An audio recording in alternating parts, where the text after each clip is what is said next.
Well. There we go. That was, well, I was going to say Snow Patrol, but it isn't. It's Polar Bear. Am I right in thinking that's Polar Bear, Richard? Yes, Polar Bear. Okay. Yeah. And you were playing drums on that, yeah? Yeah. Wow. So slow, rocky sort of feel to that. Great stuff, mate. Yeah. Well, lovely. So where did you record that? In Edinburgh, a really small studio. I'm trying to remember the name of it now. I mean, it was a long time ago. It was 97, isn't it? 97, so I forget, but it was Edinburgh. It was definitely Edinburgh. Yeah, Chamber Studios. I think it was called Chamber Studios. Sorry. Yeah. Fantastic sound, mate. It sounds amazing stuff. Sounds amazing stuff. And obviously, Snow Patrol went on from there, and they had all their big hits and stuff like that. And yeah, they've done pretty well. And you carried on with Belle and Sebastian, your main band, really. Yeah. So tell us a little bit about Belle and Sebastian, how you got involved with them. Well, as I say, I lived in Perth, which is about an hour's drive from Glasgow, north east, I suppose. And I lived in Perth all my life until I was about 25. I did sound engineering at college there. I was in bands, and I got into the whole snooker thing, and then I got to a point where I thought, well, do you know what? Maybe I want to work in the music industry, in the business side of things. Yeah. So I found a college course that did music business in Glasgow, and I applied for it, and I got in.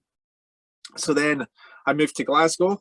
I moved into student accommodation, and across the way was a guy called Stuart David, who was originally in Belle and Sebastian, but he wrote songs with the lead singer Stuart Murdoch prior to the band evolving. And I got friendly with him, and they used to sort of do little jam sessions and rehearse songs and stuff. And the guy who was meant to play drums to them didn't turn up a few times. So I sat in playing bongos and said, do you want to do it? I said, all right, I'm not that bothered. And then eventually I just ended up there. I just stayed. Wow. You know, and that was it. So yeah, it was great fun. I mean, we definitely it wasn't a serious thing, you know, to start with, and nobody knew each other in the band, which is quite rare these days, because usually there's a relationship with people, whether it's school or neighbour, friends, or you know, whatever it is, growing up together, but none of us knew each other. Jeez, that's like the Monkeys or something. Yeah. So how did you get from being just, you know, a few blokes that didn't really know one another to this mega band that you know, thoroughly well known?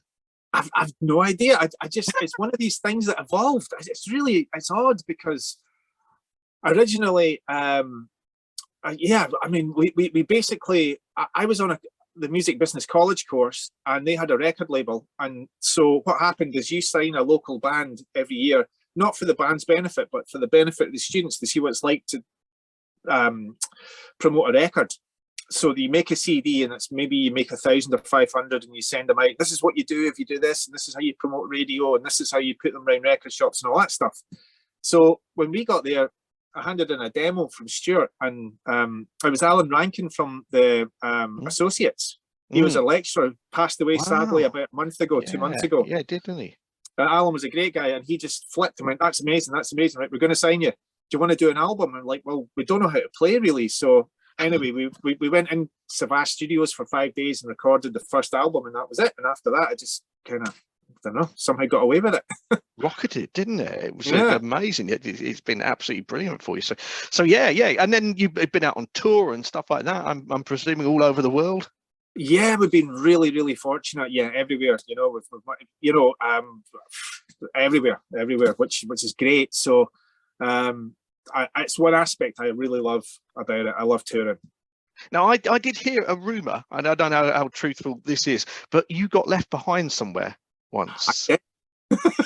Tell us about that. It's quite an amusing story. Oh, wow. This is a few years ago. We were in North America. And quite often in North America, you know, you use tour buses because of the size of the country. So often there's at least 1 or 2 drives per tour where you have to do a 2-day drive. You have to go east to west, west to east, either way. So we are going across the Midwest, and we played, I think, in Montana. And we were driving over to like Minneapolis. I don't know, whatever. It was a 2-day drive. And we stopped in a little town called Dickinson, North Dakota. And it's, wow. It's like a road and some tractors and stuff. And a couple of bars, thankfully. So what happens is you spend the day there and you drive overnight. to the next place until you get to the show. So we had spent the day in Dickinson, North Dakota, with not a huge amount to do apart from being a bar somewhere. And on the way out, we realized we'd run out of supplies. So and there was a Walmart, so we stopped at the Walmart. Half the band left. This is like midnight, and the other half went to the bunks. I was kind of in two minds, like, will I stay on the bus? Will I go in? The first lot had left. This lot on the bus had gone to bed. So it was just me. And I'm like, do you know what? I'll go in. But nobody saw me go in. Oh, no. So as I've gone in, I'm just wandering about aimlessly looking for something to eat.